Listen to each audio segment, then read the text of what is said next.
Okay, so like I was just saying there, so this is the Innovative Tools and Business Models information session, the Creative Europe information session. My name is Orla Clancy with Creative Europe Desk Ireland, and we will go through the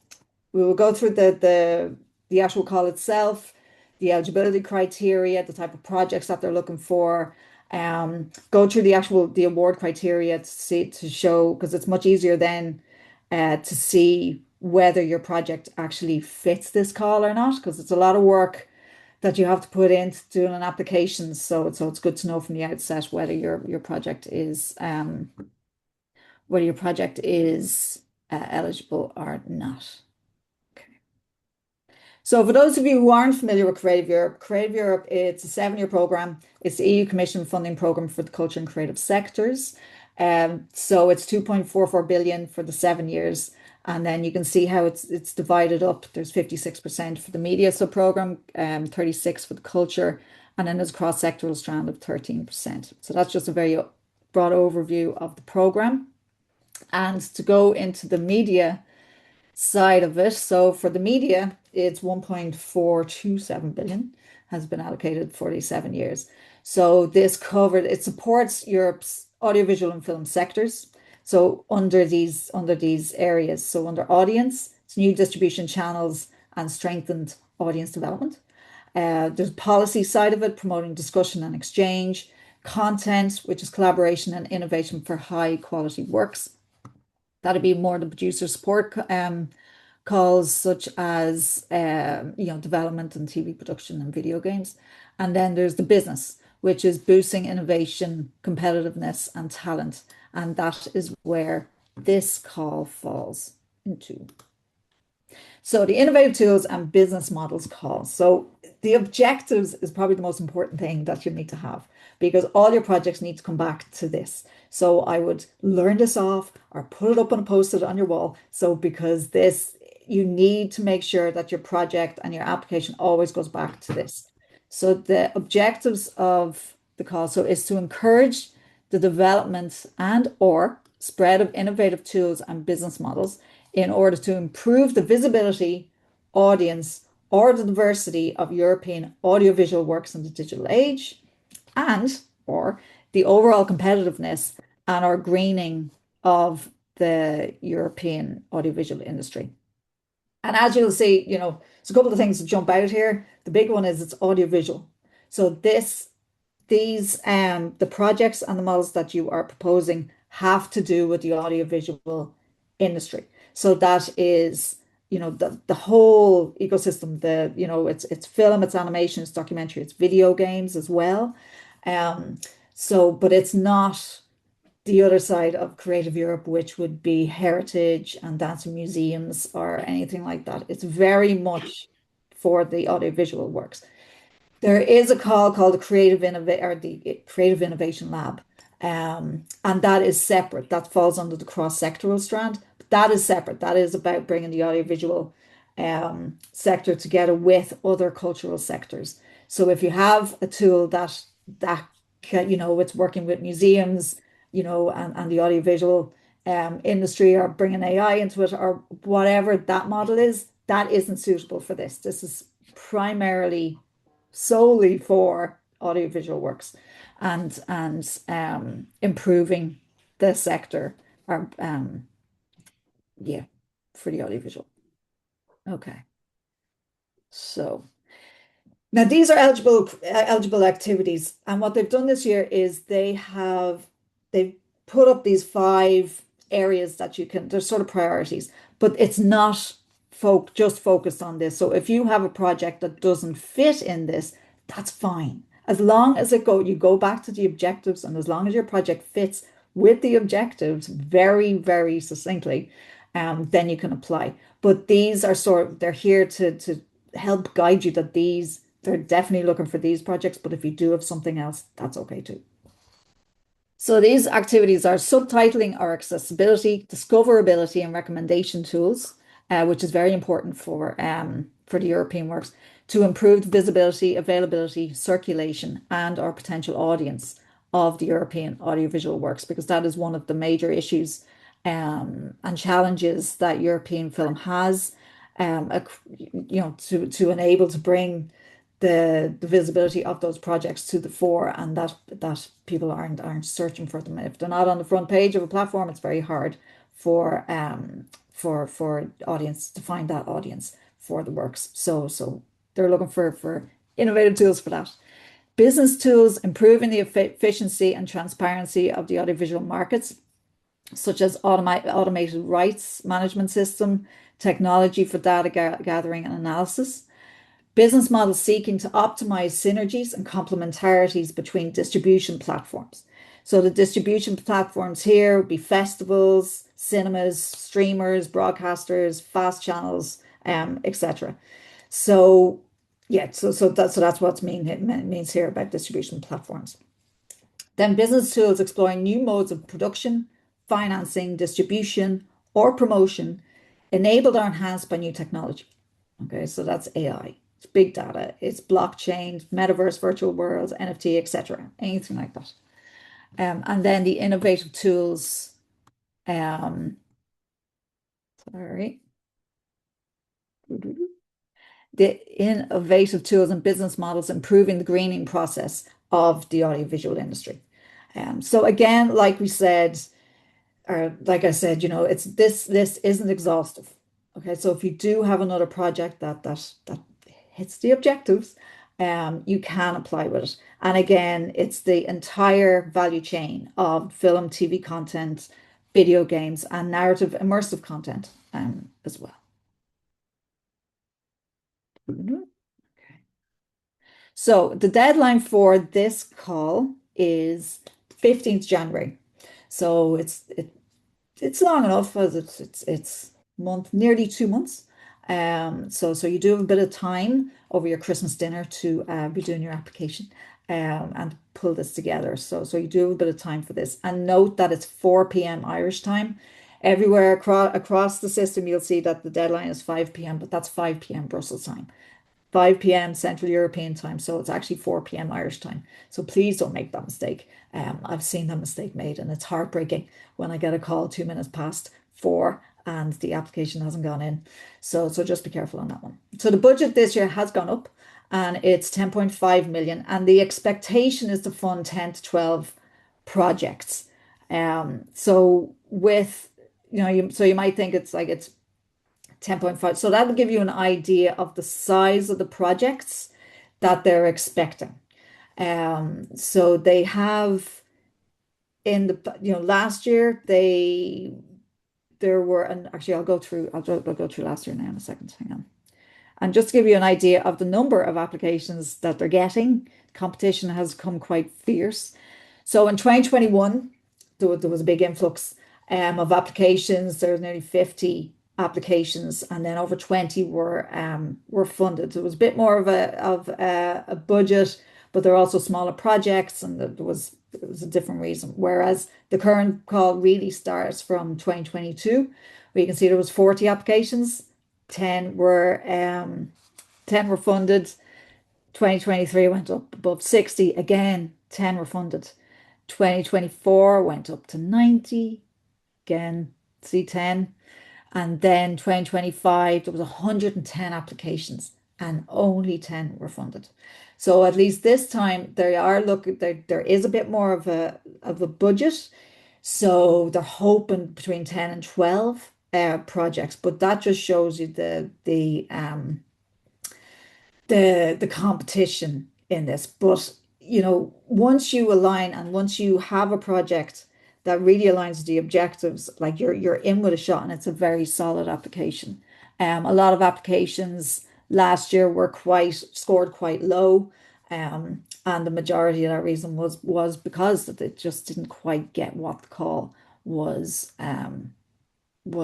for. Okay.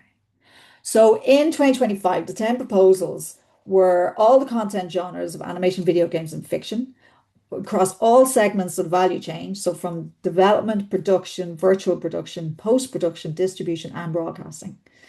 Then all distribution channels, fast and AV, VOD, cinemas, and then traditional TV channels. And then they were quite impressed with the video game sector. So 50% of the selected projects were targeting video games. So 5 of the selected projects out of the 15 applications submitted by the sector. So 15 applications were submitted out of the 110, and 5 of them got funded. So it's just the quality of those applications. And there was no quota or anything for the video games. It was just the quality of the applications and the projects that they were proposing. So artificial intelligence and big data was at the heart of 8 projects. And then 65% of the eligible applications proposed developments integrating AI, so mainly generative. So again, it'll give you an idea of the trends.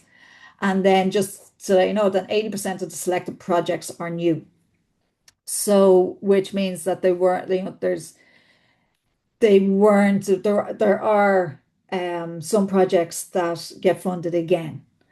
So get funded once, and then they would do a certain amount of work on it, and get the project to a certain point. But then they want to do more work on it. So this is what they're applying for. So that's what they got. But it's good to see that they're still looking for new ideas. They're looking for new ideas. They want new ideas. So to give you a few examples of the selected projects last year, just give you an idea of the types of projects that they're looking for and the types of projects they're getting funded.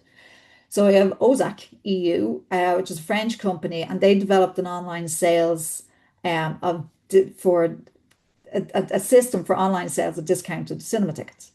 And the idea with this, then, it's going to expand in Europe. So it's in France, but it's going to expand to Belgium, Czech, Spain, Italy, and Netherlands by 2028. So that's the project. So they have a project, and they're going to expand it across Europe.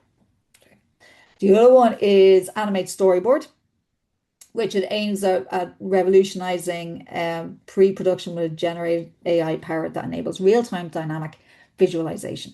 It allows filmmakers, game developers, and content creators to generate and refine cinematic sequences instantly through simple text inputs. And then we have the Previo, which is the collab, a collaborative and integrated tool to meet the challenges related to the creation and exchange of digital files of cinematographic works. It centralizes essential tools such as file management, DCP, and key delivery messages, creation and dubbing. So that's another project. And then the Gara one here, it's bridging African gaming market with high quality European video games. So the platform connects European developers with African audiences. So it fosters cultural exchange through localized content and localized and supports local ecosystems via partnerships with African governments and telecom operators. So as you can see here, so I'm going to show a couple of videos now, just again, other projects to give you an idea of the type of project that is funded. And also Ollie's going to go through Eurofilm anyway. So again, you'll see another project, because I think people aren't sure what type of projects are being funded. And the big thing again about this call, it's for a project that enhances the entire sector. So it's not an internal. So if you have a project and you're creating an internal tool specifically for this project, whatever it may be, or a workflow within your company to make it easier, it's not for internal tools. It's for a tool that can have an impact on the wider audience and the wider sector across Europe, and then how you're going to do that. So going to show a couple of projects now, just to give you an idea of the type of projects that it works in. Hopefully we won't have any technical issues, but let me know if you can't hear it or anything. Den her branche har ikke råd til at bruge en masse penge på, at der er nogen, der sidder og administrerer. Prøv at det er pisseirriterende med alt det der administration, når du vil lave en film. Altså det er grundlæggende irriterende. Vi har jo så brugt Connie på den sidste weekend, Anders Thomas Jensens film. Og det var sådan set virkelig lakmusprøven. Der vidste vi, at vi sad med nogle produktionsledere, som, hvis ikke det er noget, der fungerer, så er det bare godt. I dag der er vi i Lynge i en kirke, hvor vi filmer vores upcoming film Ingen kære mor. Det er en dag, hvor vi har mange statister. På Centropa, der bruger vi Connie på vores produktioner. Vi bruger Connie til statistkontrakter, til location-aftaler. Vi bruger den til de mere standardiserede filmarbejderkontrakter. Det bliver et næste step, at de skuespilleraftaler, som er standardiseret, at vi også kommer til at bruge dem. Før vi brugte Connie, hvis vi tager statistkontrakterne, jeg tror, vi havde et par tusind statister på familier som vores og Thomas Vinterberg. Og så skulle du altså stå ude på set og sikre sig, at statistkoordinatorerne har fået printet. Det blev så et problem. Når vi så bagefter skulle til at indhente, så manglede der altid. Det vil sige, når vi skulle lave vores egne interne arkivering, og lige pludselig skal man have kontakt i nogle freelancer fra en produktion, som er videre på en anden produktion, og det gør hele processen meget mere besværlig. Den anden ting har så været, at Dropbox er jo det helt store inden for filmbranchen. Og det er problematisk i forhold til GDPR. Fordi du sidder med alle mulige freelancer. Vi ved faktisk ikke, hvad de gør, når de så er gået videre på produktionen. Har de husket at tømme deres? Det ville være fedt for mig at have et værktøj, hvor jeg vidste, at der var styr på GDPR, og at jeg kunne finde de der kontrakter, som jeg skulle bruge. Connie har strømlignet processer der, hvor jeg mener, der har været et stort potentiale på at strømligne. Det hele er samlet et sted. Jo mere vi kan samle tingene et sted, jo bedre er det for os. Connie er sat op på en måde, hvor den håndterer GDPR efter reglerne. Så kan vi sætte flueben. Det gør jo bare en større tryghed, og folk er glade for det.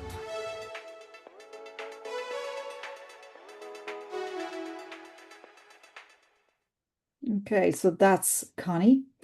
And another one here is Nina Solutions. Just show you now.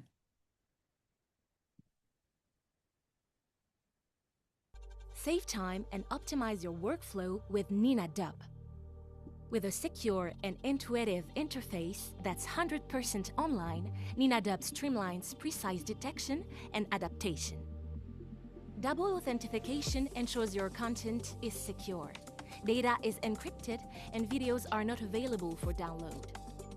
Nina Dub allows one track per roll to be generated, avoiding overlapping track issues during complex dialogue.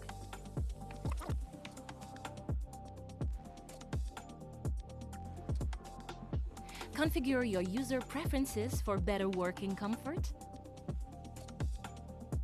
font size, dialogue colors,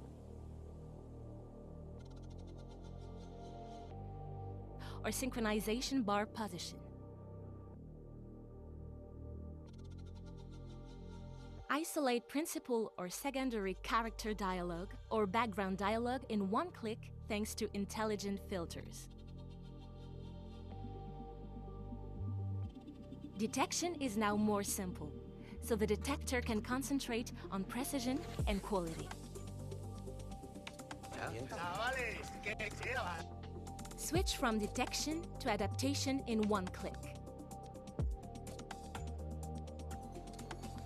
With Nina Dub, the author can concentrate on what's most important: writing.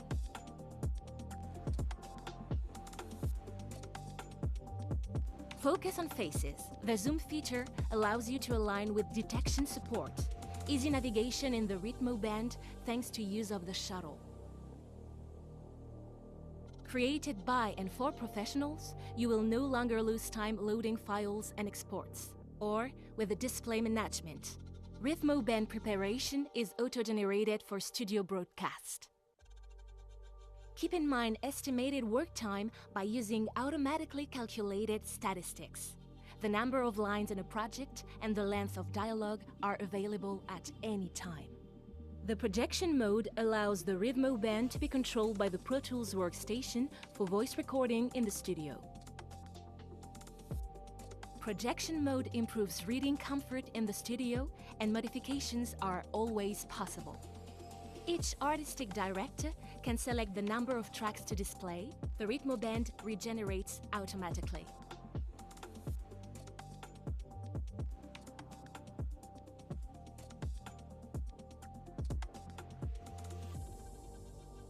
Nina Dubbing, as close as possible to artistic creation. Okay, so that's Nina Dubbing. And then there's one more here, which hopefully this will work. This is Yamdu.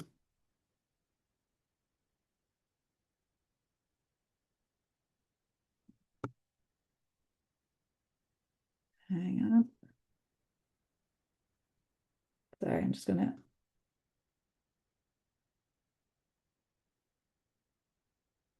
Zoom doesn't seem to like YouTube.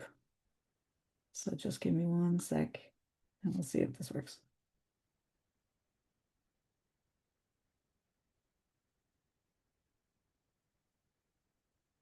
Nope, no sound on this. So this is, again, this is Yamdu. This is a similar project, putting all of your film needs into one place.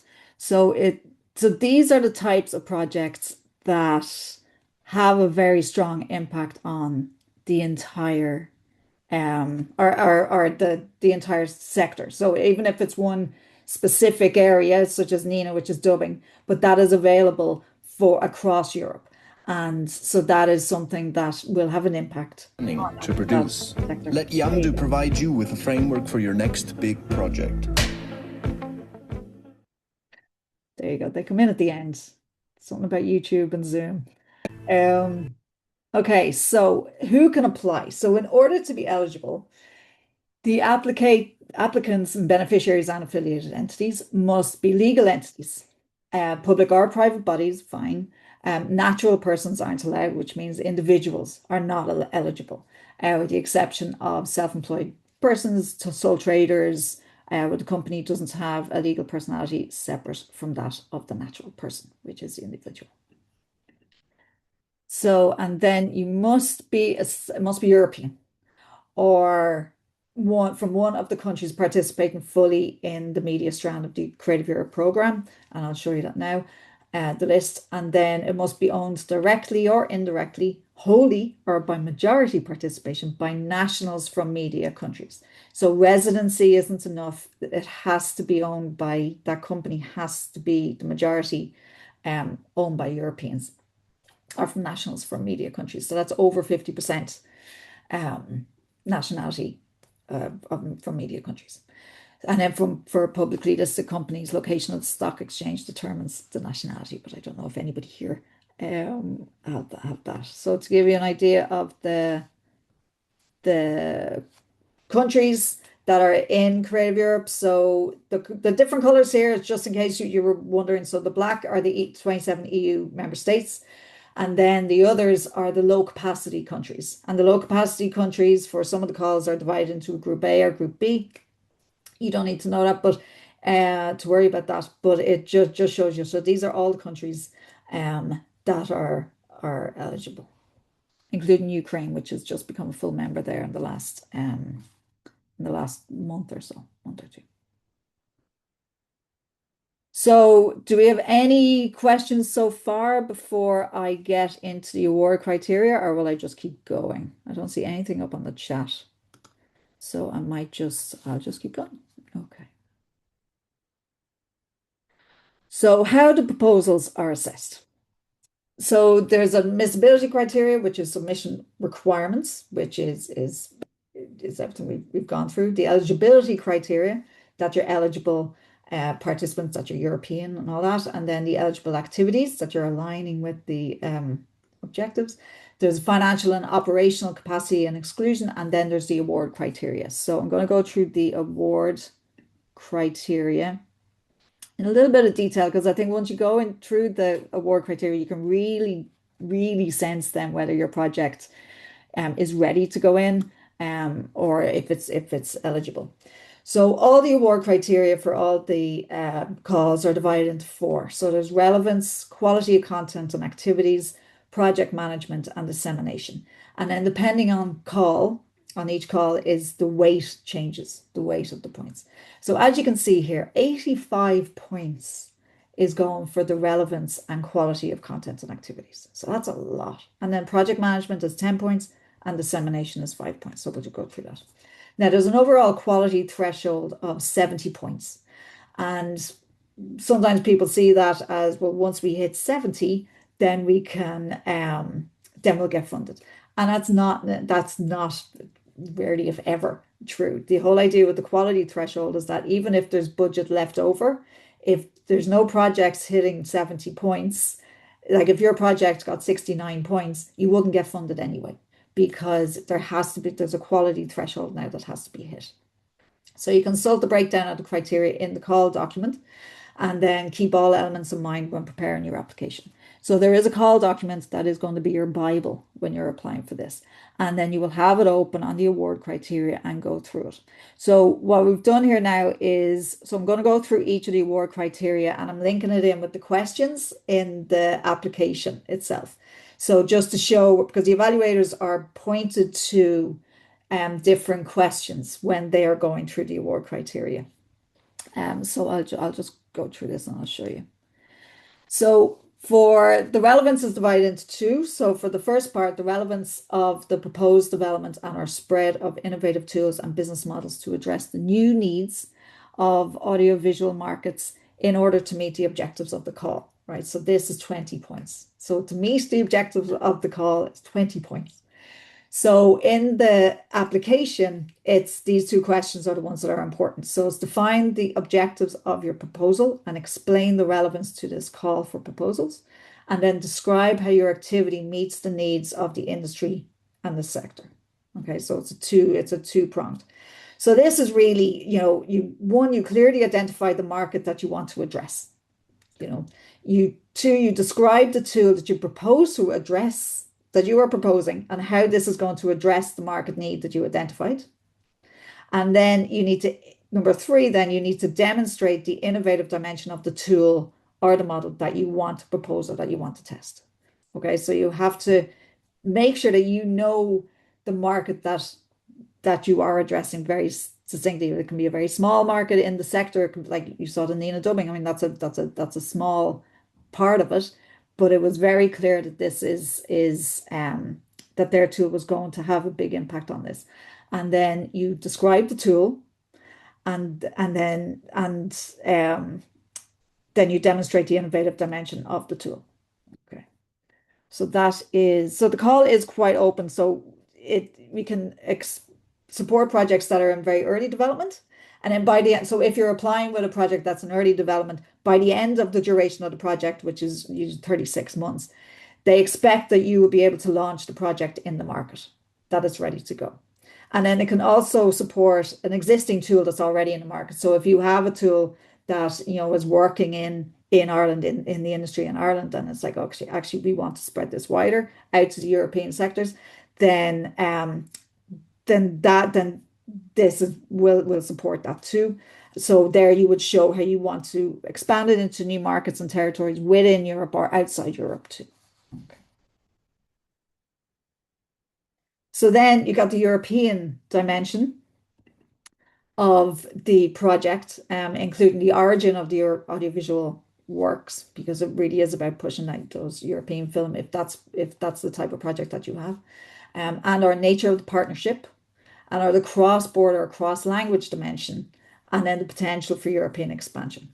Okay, so it covers all of these. So it covers a lot, but you need to be very specific about what you want. So in the application, that question is explain the European dimension of the project, including, if applicable, the original content or audiovisual works, cross-border and cross-language dimension, potential for European expansion, and nature of the partnership, and then the scope and size of the partners. Now, as you can see, that there are certain wording differences between the award criteria and the questions in the application. So make sure you cover both. Okay.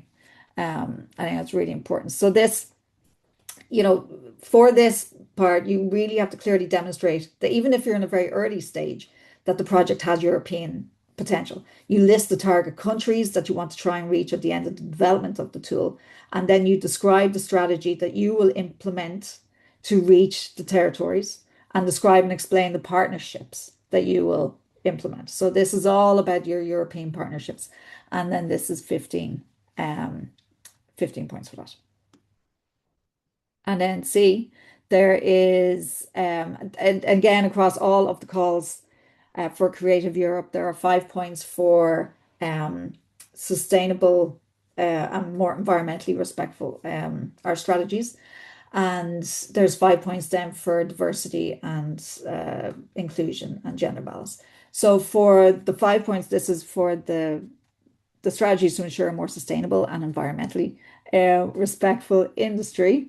So with that, they it's very clear. So first identify the objectives relating to the issues. And then you describe the strategy that you'll implement in order to reach the objective, and then explain and describe that you're going to be able to assess the global impact of your strategy. So here with regards to green in the industry, they're looking for strategies, not just a measure taken already. Okay, they're really looking for the strategies about what you're going to do going forward, and then the long-term vision for the country, for the company.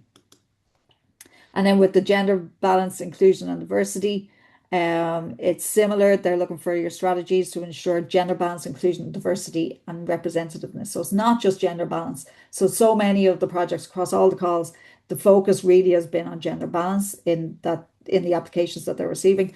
But this question is so much more than that. It's about inclusion, it's diversity, it's representativeness, socioeconomic backgrounds, neurodiversity, disabilities, ethnicity. It's everything. So this is either in the project or the content, or in the way of managing the activities. So that's 45 points. So the next one, the quality of the content and activities, is 40 points. And with this is talking about getting into the ins and outs of the project, not why you did. So the first question is really about why you're doing the project, or why you feel like the project needs to be funded, and how it's aligning with the objectives. This one really is about the project itself and the adequacy of the methodological and strategic choices to the objectives pursued by the project, including, and I've broken this down because you need to talk about all of this. So it's the market analysis, the nature and timing of the activities to be implemented, the target group, selection methods, target segments, target territories, synergy and collaboration with the different segments of the value chain of the audiovisual industry, strategies to be implemented, from the development process, marketing, promotion strategy, as well as the tools deployed. So in the application, there's a very long question, which is this. So it's the comprehensive market analysis, justifying your main and methodological and strategic choices. Market analysis must clearly describe the target markets and the situation of the competition, and the methodology, and you include a list of the activities to be implemented, and strategic choices must be clearly described. So this has to be well detailed. You have to provide a comprehensive market analysis. Can't stress that enough. That market analysis is really, really important to justify your main strategic choices, the size and the structure of the market, competitive analysis, the description of competitors. It must be very precise, very focused on the specific market that your tool will target. What they've noticed in applications is that sometimes it can be too broad. The analysis can be too broad. They've got, the tool is very specific, one specific area, say art direction, but the actual analysis then is about the global state of the European film on streamers. So so be very, very specific about with your market analysis, and also have it. You have to make sure that the market analysis is up to date as well. So they're talking about latest 2024. So or earliest 2024. They don't want market analysis from 2021 because things have changed so much since then that it's redundant at this stage. So make sure that your market analysis is up to date. And also, this is where your AI tools will come into play. And just be very careful with that, because a lot of the AI tools, the data is quite old. So make sure that if you're doing that, if you're working with an AI tool, that it is providing you with up-to-date data. But really, you have to do your own homework here, and the research. The purpose of the market analysis here, it must justify all choices, but specifically to the European expansion choices, like why those territories. And then the market analysis must back up your choices. So think about the countries and have that analysis done with the countries that you're targeting. So then the second part of this question, then, it's the coherence of the business model. including the structure of the co-financing and the ability to apply for EU public funding below the 80% authorised, the feasibility and cost efficiency of the project.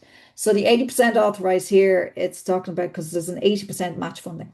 So if you apply for a project for $1 million, or if your project is the total budget for your project is $1 million, you can apply for 800,000 from Creative Europe. They have upped that this year, so hopefully that will help, because that can be a difficulty for SMEs and projects that to get that matching funding, but they can't do more than 80%. So you have to show that where the other 20% is coming from. Yeah, and just to let you know, then so you have to show that the project is cost efficient, and then for example, like what to apply for then is like if you think about it, so the with the budget around 10 million and you get 10 projects, it's roughly around $1 million. But then one of the projects that got funded last year, they applied for 300,000, and then one applied for over $1 million. So there's no minimum or max what you can apply for. It's really it's dependent on your project, and so you are going to have to make the best case to show that the project is a particular budget and why it should be that budget.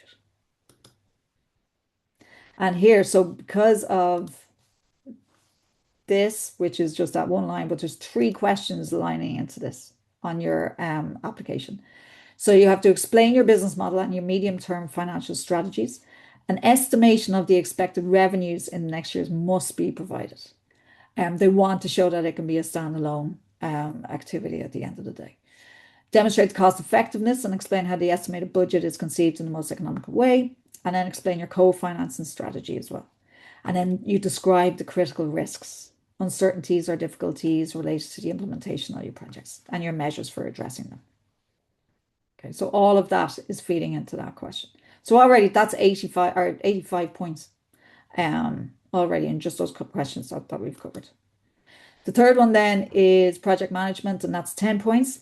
And this is the coherence, added value and complementarity of the project team and our partnership, including task, vision, decision-making process, and exchange of knowledge vis-a-vis the objectives of the project. You don't have to be like you can be a mono-beneficiary. It doesn't have to be and you don't have to apply with a number of other companies. You can apply, on a standalone company, but it's whatever's best for your project. But they don't favor one over the other. If it makes sense for a project to be run by one company, and then you've put down your strategies that's how it's going to work, that's fine. But if there's another project and you have 5 partners on board, that's also fine. Any more than that, it can get a bit tricky working with that amount of partners. So if you are putting a lot of partners in, just make sure that you have everything covered in that, because they know it can be difficult. And then there's a couple of questions here. How do you prove that you're a sole trader and not an individual? You will be registered on the CRO in Ireland, so you'll be registered in the company registrations office. That's what it is in Ireland. If you're outside of Ireland, it'll be whatever the equivalent is in your country. And then how many of last year's 110 projects hit the overall quality threshold of 70 points? Not a huge amount. I think it was in around 25, 30. So it just shows that the more precise you are, the better chance you have of getting funded, the more focus you are on the objectives, and you read every single word of these award criteria and you really think about what they're looking for. Yeah, okay. So that's the project management for 10 points. And these are the questions related to that. So I'm not going to go through this in detail. Coherence, added value, and complementarity of the project teams. Why you're working with the other partners is a big thing, and what they are going to bring to the project, and how you're going to work together.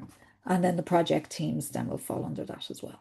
So this will be the project teams of your own company and who's working on the projects, Or if you're working with another company, that it would include theirs as well. How long does your, sorry, another question in here. How long does your company need to be trading to be eligible?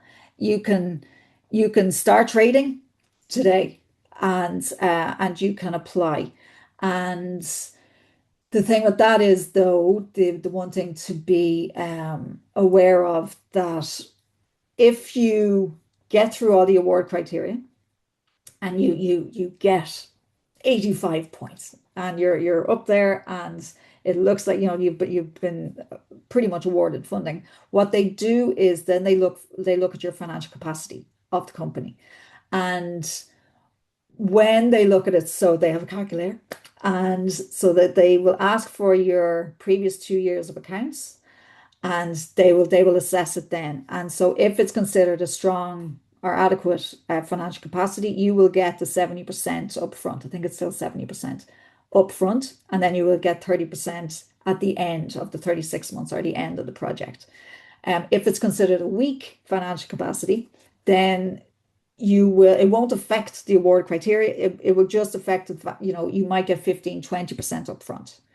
And then you will do an interim report, and then there will be, another tranche of funding given then. So, and then again at the end. So if you've got strong accounts for the previous 2 years, then you're pretty, chances are you'll get the 70% upfront.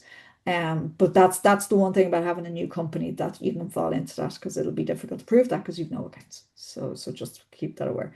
And also, should have said this at the beginning, this is a grant. So it doesn't have to be paid. If you do what you said you're going to do and everything is above board, and then you will not have to give it back. So this is not considered a loan. This is a grant. It's a European grant. Another question, do all the team members have to be EU, or just the lead company, majority of the members? So over 50% of the lead company has to be the nationality has to be from media countries. And the team members don't have to be all EU. There can be a mix. It shows that will lead into the diversity as well, the diversity of where the team is coming from. I would have a majority, maybe European would be good. I mean, it's a European project and they want to strengthen the sectors in Europe, so it would be good. But definitely, you can have members of the creative team from other countries. Okay, and then the last award criteria is dissemination. Now, this is not the dissemination of how you're going to promote the tool at the end of the day. This is dissemination. It's specifically regarding the data collected through your project. So they're looking for the methodology proposed for collecting, analyzing, and disseminating data in order to share the results, to guarantee the transparency of the project, and to propose an exchange of knowledge. So how are you going to collect the internal data related to the implementation of your project, and how you're going to share that with the industry and propose exchange of knowledge with the stakeholders, right? This is to guarantee, transparency. And this is really, how are you going to let others in the industry know how it's going and what you learn from that and how others can learn from that. This is not about promoting, like those videos we saw that are literally promoting the projects to the end user. That's not what this is. That it will already have been, you'll already have talked about in 2.1, one of the earlier questions. But this is very specifically about the data that you collect and how you're going to share it with the industry. Okay, and then quickly through just how to apply. If you want to apply, or if you're thinking now, it's like, okay, this looks like something that we can apply for. This looks like something that we're eligible for. Get in touch with us. Okay, we can help. We can't guarantee anything, but we can definitely steer you in the right direction. So I'm just going to bring you through a very brief overview of the application process. But I will go into it, or, we can go into it in much more detail when you contact us as well, and help you along the way. So you're not on your own in this, but do contact us. So it's through the funding and tenders portal. I'll actually go to the next page. So this is what you'll be looking at. You go to the funding and tenders portal. You go to the actual call for proposals for this call. You will apply. You will apply for your PIC number as well. Every company has to have an ID, a specific number ID, that you will use to apply, and then you will get very used to this screen if you do apply. Okay, so this is where you download your templates that you are going to use in order to apply.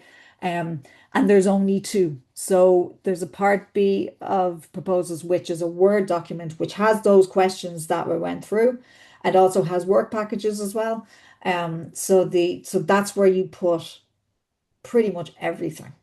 And then the other thing is just they need there's an Excel template showing which is a breakdown of the shareholding of the company to make sure that it's European or from the Creative Europe countries. So in that Word document, that part B, that they call it, you will put everything in. What they had over the last couple of years, they had an extra annex that you were allowed to put in, and you were allowed to put in, any LOIs or any documents to any packages that you feel would really show the impact of the project. But what happened then, they noticed that like some of the applications were like 20 pages. The actual part B was very small, and then the annexes was really long.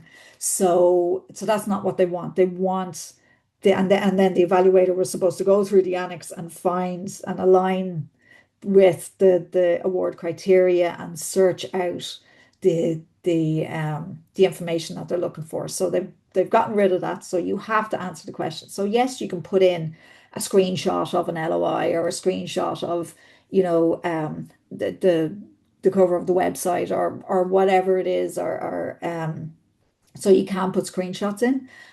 But there is a 50 page limit to the part B. So they want you to sort of narrow down and be very succinct in what you're applying with.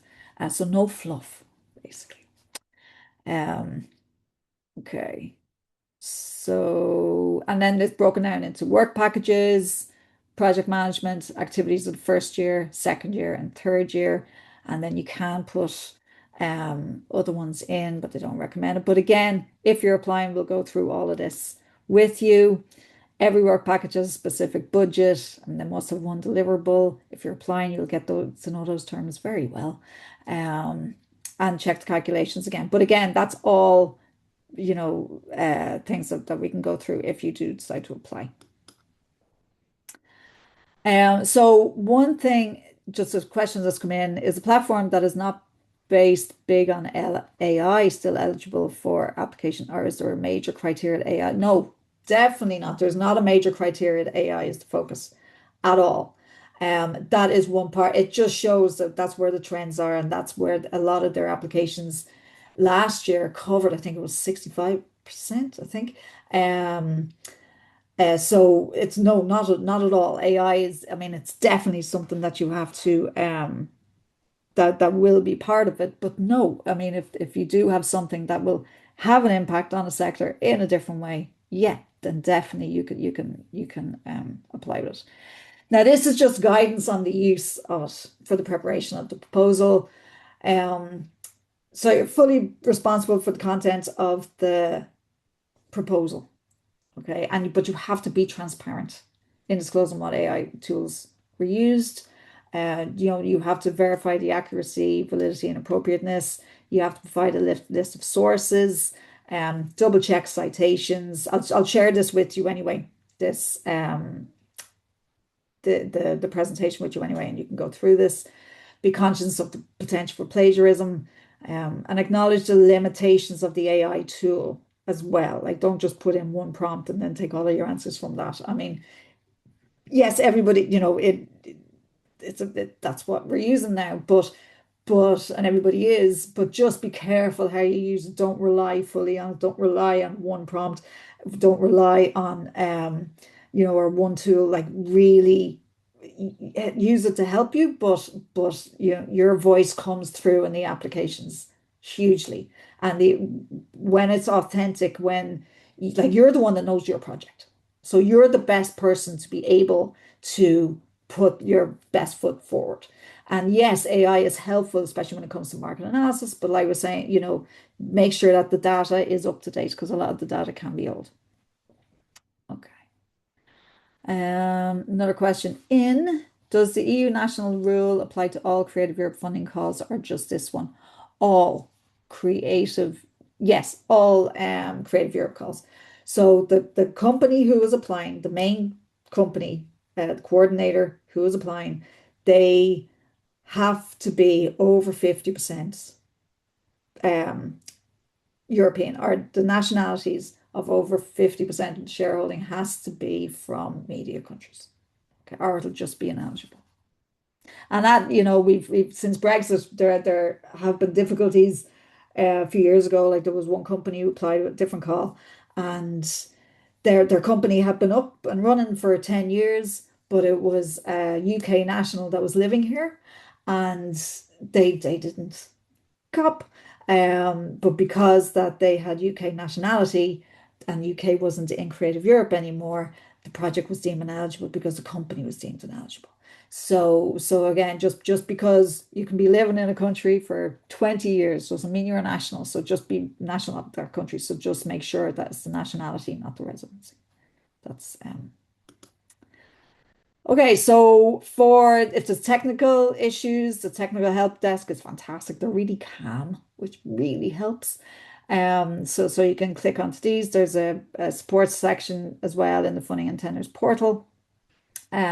And then you can contact us. So I'm Orla and then Jules, as well as in Galway. So what we are going to do now, I'm going to stop sharing. And I think I've covered everything in the chat. Or if there's anything else, just on that. And if not, then I will pass you over to Ollie, who is there. And Ollie's going to share with you. So Ollie, actually, I'll let you introduce yourself. Ollie is from Usheru, and who, yes, is just a fantastic company, and they've grown so much in the last few years.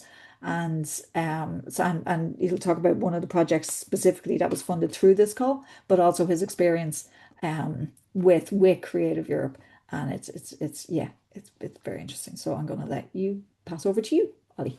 Thanks, Orla. Appreciate that. Good afternoon, everyone. This was actually very cathartic, actually, looking back at this project, which we started in 2019, and I'll share my screen now. We started this project in 2019, and I suppose just from context perspective, at that time we had a team of 5 people. We were working only in the UK and Ireland, and we have, I suppose, sort of scaled as part of this project. And I was saying to Orla at the start, we were only working in the cinema space, not like from home entertainment.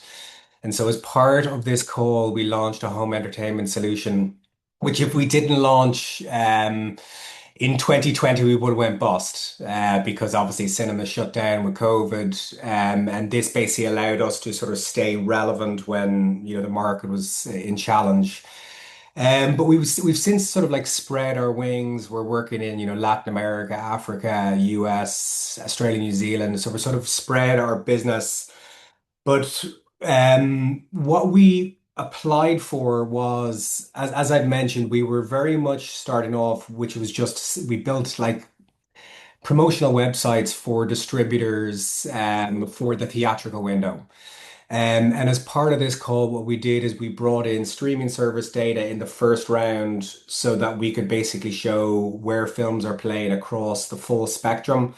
But we also started to build, instead of like one-off websites, which we were building for partners, we built a website for the likes of Breakout Pictures, Wildcard, Studio Canal, a website with their full catalog. And if a film was in cinemas, we showed where people could go and make a purchase. But if the film was on streaming services, we did the same. And so we applied under 3 rounds. Was I think the program Orla was slightly different a couple of years back. But we applied the first year for around 100, I think it was 194,000, a second year for around 300,000, and a third year for around 800,000. And so what we did through the 3 years was I suppose, scaled up what we were doing. So in year one, it was all about adding sort of showtimes data for the rest of Europe. We added streaming service information, and then year two and three, we added things which became, I suppose, hot with COVID, like a TVOD, transactional VOD player in our solution. And we built some sort of gamification elements as well. But when it came to the call, I suppose for us, everything that we were looking to was to meet the objectives of the call, which is to increase visibility for European films. And then the other side is sort of like experimenting with digital marketing tools. So again, we kind of there was a lot of different options that you can do in the call. For us, it was just try to be really sort of clear that we were adding value in one particular area. And what I suppose what we did, I think at this time we in the first year we matched 45,000 films. We've now a database of over 500,000 titles. We've added TV series on top of this, event cinema, which is like Royal Opera House and things like that. But I suppose the core of everything that we're trying to do stay the same. It's all about trying to help distributors as well as national film bodies and sometimes producers point their marketing campaigns through to a platform that we manage and then allow people to make a purchase. And without boring you with the details, we brought analytics on top of that, and we've now started to do some fun stuff in AI, but that was not through this particular call itself. I know I think we're short on time, or so while we were talking, I've reduced a couple of slides here. I think the most important thing for us is just like how to give some feedback on the application itself. And look, in any application that's a grant it's always going to be a little bit, time consuming and challenging to bring everything in. But I think Orla kind of hit the main points. What I would recommend is start early. Also don't try submit at 4 o'clock on the day of the application finishing, because there's sometimes like hidden things that you need to take into account. The ownership of the company, there's a few like hidden surprises. So what I would do is just make sure you have the platform done in advance and don't wait till the last minute. I would recommend, and I'm saying this third point, don't overuse AI. I have since gone on to be an expert, so I've corrected, not for this call, I've corrected some other applications. And in the last year, it's just a bit of a mess. The applications look great, but they don't actually say what they're going to do. So I would recommend not overusing AI. And I suppose I'm not from the European Commission or Creative Europe, so I'm sure people will use it, but it's just to be, don't use it for all your facts. I think, like Orla was saying as well. Something that I think served us well is we got letters of support or letters of intent from both partners who, over the course of the 3 years, were using our product. But for new features that we were adding in later sort of iterations, we went out and asked people would they support the application. And I think we actually added these again. Historically, you could put them into a separate document, but we put them into our main application from some key associations, but also maybe some influential partners to show that we're not just building stuff for the sake of it. There's an appetite for it. And again, just the next, I suppose the next couple of points is just make sure you answer the app, like the questions, which is an obvious piece. But obviously just bring everything back to the objectives. And I think through the rest of the answers, make it clear what you're doing. And yeah, just when it comes to the business model and things, I would recommend to be realistic. So don't say, year one, we're going to do 20,000 sales. Year two, we're going to do, 4 million. When it comes to when the experts sit down together and they look at these applications, and there could be some that are kind of, all together in a sort of a group of similar results. The ones that look a bit unrealistic ended up being marked down or, other penalized. So I think it's it's important to be, just clear and realistic about how your project's going to scale. Um, when it comes to the application itself, yeah, once we had applied for one project which we weren't successful on, and it was around the festival space, and I made an assumption that everyone knows what the festival industry is like and the problems, but the feedback we got was we didn't actually spell out the problems with the film festival market. And we didn't necessarily sort of say all like list it out very, very clearly across the business model, the problem statement, and things like that. So I would always recommend to be clear on that. And the competitive advantage and the competitive landscape, like those questions are really, really important. Obviously, showing that you have not necessarily experience in the film industry or the audiovisual industry, but you've experience in your sector and about how you're adding something new to the audiovisual industry. But I think it's just important to show how you're better than what's currently on the market. Um, the last couple of points, just the one I'd say is the relevance, and this is from my experience of being an expert. The first five questions, which is all about sort of like the relevance questions, kind of gives someone a good idea if this application is well thought out. So I think they're really important to spend time in getting those right. But probably the business model and the quality elements is the one that sort of like seals the deal, and that sort of like separates a good from a great application. So I think some of this is down to the cost effectiveness of your budget, and then that the business model shows that you have, I suppose, a business that is very clearly scalable. I think that's the main points, Orla. Like I can, I do, or was this 1 hour or is it an hour and a half? I had it down for an hour and a half. Oh, So, did you? but Okay. Well, I wasn't too sure. Sorry, Orla. I thought it was an hour, and I was like trying to speed it up. The only other thing I'd say is like from getting this funding, what it really helped us you do is we built a product market fit, if that makes sense. So we built a solution for distributors and also national film bodies, and off the back of this, we kind of like we started off building just a digital platform, like a website for partners. But over time, then we kind of were able to iterate off the data that we were buying. So we've a product called Usheru Select that allowed us to embed showtimes and streaming data and third-party websites.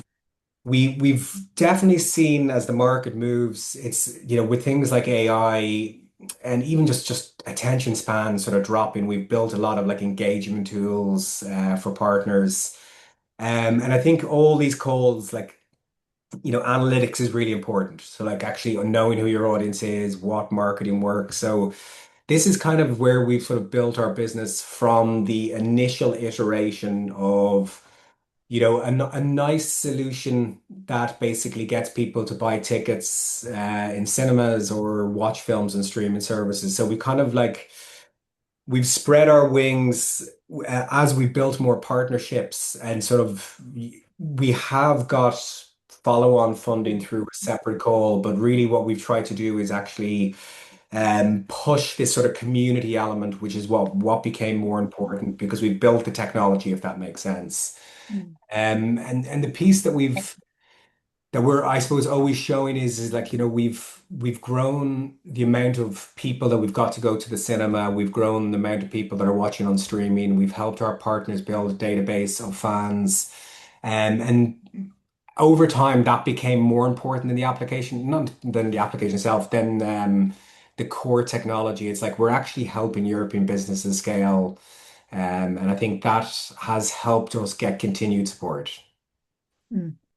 And I think that's what's really important. And it's not a like I said, it's like this is not for an internal tool. This is for a tool that is going to have an impact and it is going to help the sector.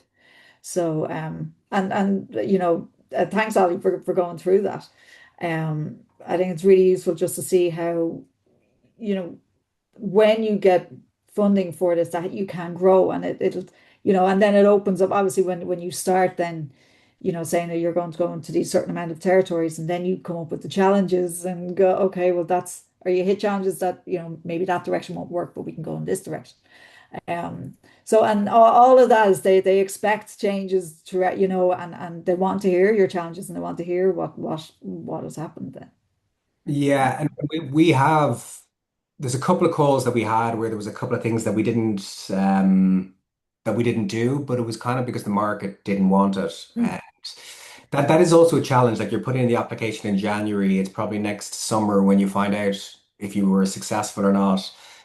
Like the world is changing so quick with AI and things. There was a couple of things even when we actually were successful, we are like, oh my God, is that actually still relevant? There was one under Creative Innovation Lab where metaverse was very hot. mm. By the time we got the funding, like the whole NFT bubble had burst. And then when we started to ask partners, do they want to work in metaverse experiences? We can support, 70% of the experiences. People were just like, we didn't want to do it at that particular time. But the feedback we got from, your partners in Europe, Orla, or, the central team was just justify the change. So make it clear why you changed it. And, they're receptive to it because, things do change. Yeah, very much so, and they are open to that, and they do see that the sectors are changing so much so fast, and the trends are changing, so they're very aware of that, and they're very they're respectful of that as well. If something doesn't go according to plan. There's a question in here Morton has put up. So, do you get tangible and good feedback on the application, and when and if rejected? Yes, you do. And what you do, so the project, every application, once you're eligible, it goes to two different evaluators outside of your own country and from two different countries. And then they evaluate it, and like what Ollie has been through, and doing that for other calls, that, the points have to be like, you have to, Ollie, you have to put down a certain, like, as an expert, like, you have to put in decent feedback into, to justify your decision for giving awarding those points. So you do get very strong feedback back, and it is very helpful to go through it again. So have you always found that helpful, Ollie, when you applied? I did. It's funny, yeah. You definitely look at it more when you're not successful, but when Yeah. you're successful, you don't read it as much. I would definitely recommend reaching out to Orla and the team in Dublin. It was the first time we applied, we'd never done it before. I hadn't really applied for a grant before, so I think I sent it in maybe 3 weeks. I gave Orla time to like evaluate this, and you gave me just really a sort of clear feedback on actually, well, you should do more of this or less of that. And it wasn't obviously, you weren't influencing it, but it was just you gave constructive feedback, and certain parts of the application we kind of just misread. And I think it was helpful to get the feedback of actually that's probably not the path, or that's not what people are looking for.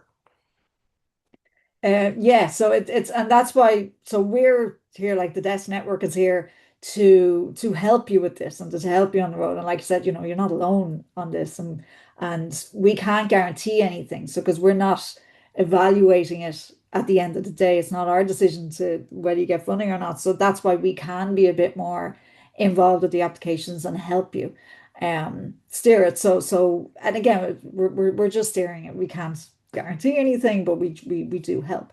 And then on the other side, then when you apply, then you do get those documents back with that detailed feedback that the evaluators put down. So you do get the reasons why you got certain points and why you didn't. So yeah, so it does help.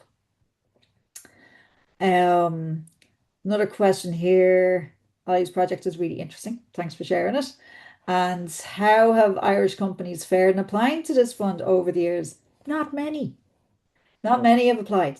So I think Ollie was our recently our only project in Ireland. So we're open to more applications going in, and like there's no ratio, but get that question asked a lot, like is there a certain amount that every country, certain amount of projects that every country get? And it's like, no, it's like it's based on the applications going in, it's based on the projects going in. So if we had 10 applications from Ireland, maybe we could get 10 if they're really strong. So there isn't a standard ratio across all the countries. But yeah, so that's why we're very open um to to hearing your projects. And if you have if you have a project that you're not sure, maybe this fits, maybe it doesn't, like, get in touch with us, and then we will help. And if we get stumped, then we can go to Brussels and go and ask them to help us. So it's we are here to help you with that. So please do get in touch, because we can help when you're applying. Um, any other questions?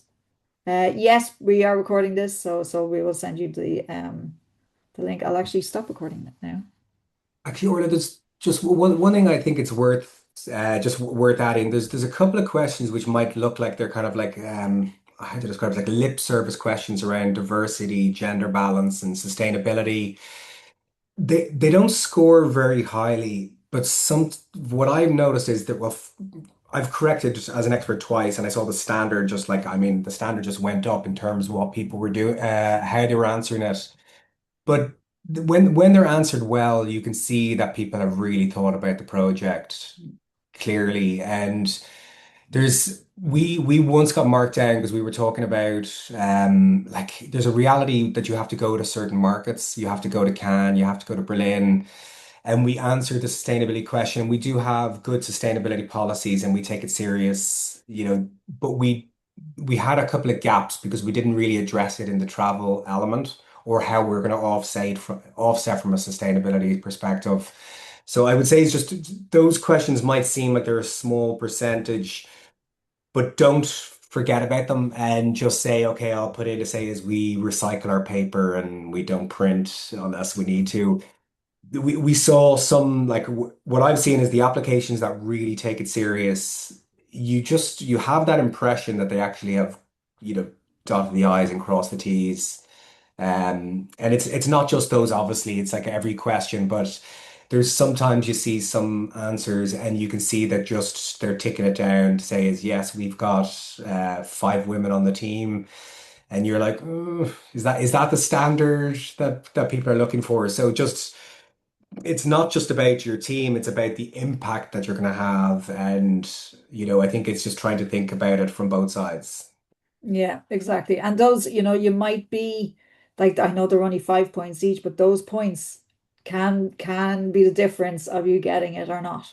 So and definitely, and like Ollie was saying, like, it's over the last few years, the answers have changed, because the expectations of the industry has changed on the industry has changed with regard to these. So at the beginning it was, we don't use paper cups and we have 5 women on the team, and that was it. But now you have a consultant, you have proper strategies and policies and training in place, and then it's not just about gender balance, it's about diversity, it's about inclusion, and that is still across all the calls. This question brings, it's still very focused on gender balance. And that's not what it's about. This is about okay, we know that. Okay, that's fair enough. But what else are you doing, and how else are you going to make your project diverse? And again, it's building that in your company, but then the impact that's going to have on the sector, and if everybody starts doing it, then it has an impact. So that's where Creative Europe is coming from. Okay, so I'm going to stop recording now.